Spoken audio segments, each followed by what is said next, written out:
the nights are long. Brace on. Then his third year, 2015, was his best year.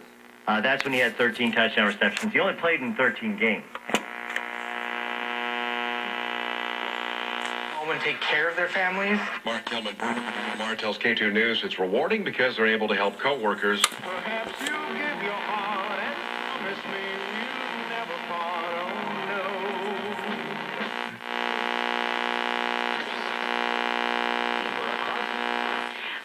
Or find recommendations for house cleaners or